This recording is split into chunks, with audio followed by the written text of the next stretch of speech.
कुत्ते का रूप धारण करके उसके ऊपर टूटते हैं 20 एक साथ, वज्र की जैसी दाढ़ें चीर चीर कर, वहां मरना है नहीं, बहुत सावधान।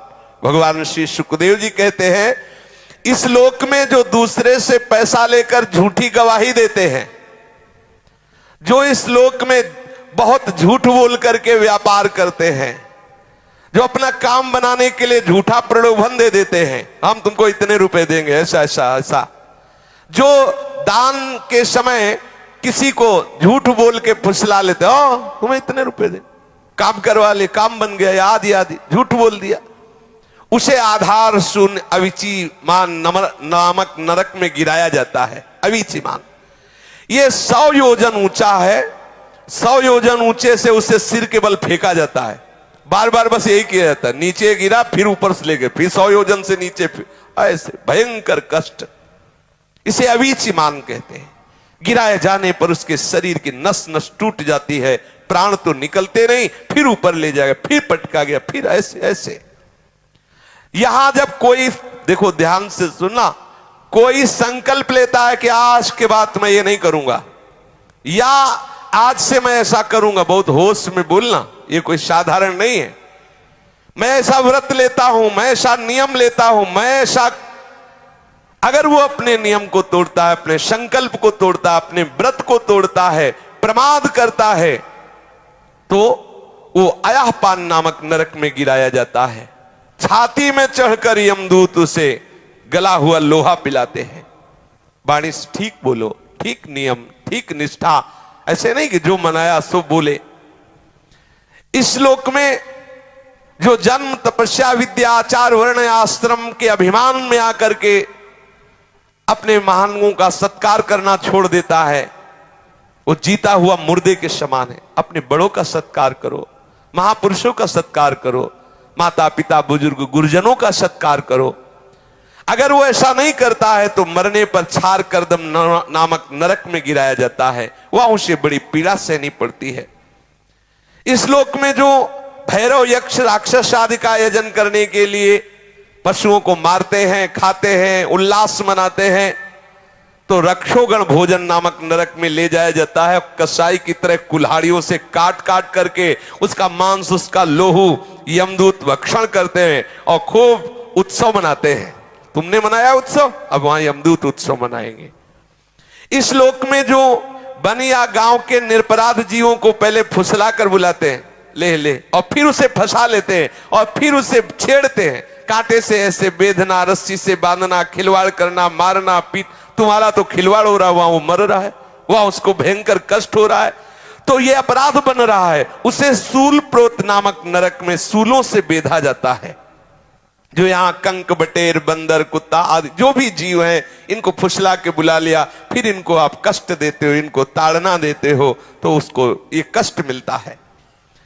जो सर्पों के समान उग्र स्वभाव वाले पुरुष दूसरे जीवों को पीड़ा पहुंचाते हैं, मरने पर दंदसूक नामक नरक में गिराए जाते हैं। वहां 5-7 मुख वाले भयंकर विषधारी सर्प छोड़े जाते हैं, वो चूहे की तरह से निगल जाते हैं और भयंकर इसको विष का प्रभाव कष्ट देता रहता, बार बार ऐसा होता रहता है।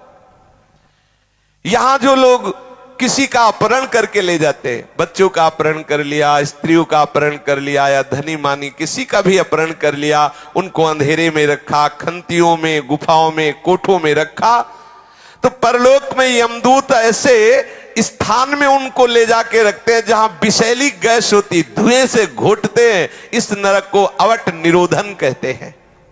जो गृहस्थ अपने घर में आए हुए अतिथि अभ्यागत साधु वैष्णव की तरफ कुटिल दृष्टि से देखता है, मानो भस्म कर देगा।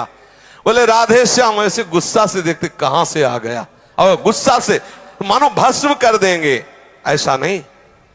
3 बातें तो सबको करनी चाहिए, राधे श्याम अर्थात मृदु भाषण, फिर आसन और जल, इसमें किसी का पैसा नहीं लगता। कोई भी वैष्णव, कोई भी अतिथि आपके दरवाजे आया है, राधे राधे, आइए बैठिए, जल पीजिए, नहीं नहीं हमें भोजन चाहिए, हमें वस्त्र चाहिए, हमें रुपया चाहिए, अगर आप नहीं दे सकते हैं तो राधे श्याम जाइए, आप ऐसा आप अपने दरवाजे में खड़े हो जाइए, कोई अतिथि आया, मृदु भाषण, हमारी सामर्थ्य नहीं कि मैं आपको दे सकूं, हो गया। जरूरी नहीं कि आप दे ही, लेकिन आप मृदु भाषण बोल सकते हैं। आप गाली देकर, आप क्रोध दृष्टि से उसका अपमान करते हैं, वो आपके द्वारे अतिथि आया है, भिक्षुक आया है, ये आपका भयंकर अपराध बन गया। अतिथि का अनादर करना कहीं भी शास्त्र में नहीं लिखा। आपके दरवाजे आया है, आप मृदु भाषण तो कर ही सकते हैं ना। आप ऐसे तो कर ही सकते हैं कि हमारी सामर्थ्य नहीं, मैं आपको दूं, बस मृदु भाषण बोल दीजिए। आप उसको गाली मत दीजिए, आप उसका अपमान मत कीजिए, आप ऐसी दृष्टि से मत देखिए।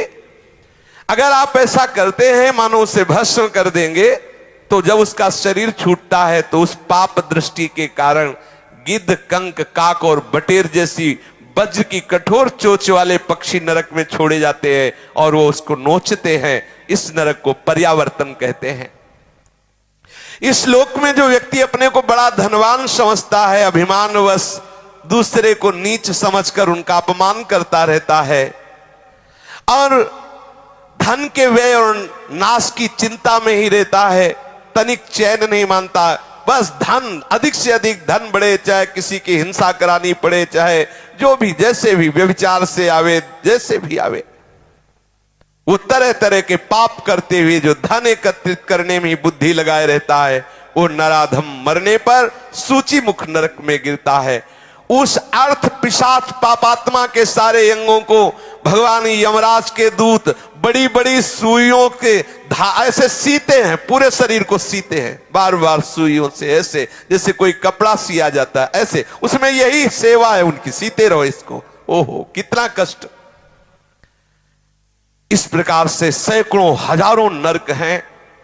कोई ये संशय ना करे कि ये सब लिखी पढ़ी बातें हैं, ऐसा नहीं। अधर्म परायण जीव को निश्चित भोगना पड़ता है। अवश्य में भोक्तव्यम कृतम कर्म शुभाशुभम।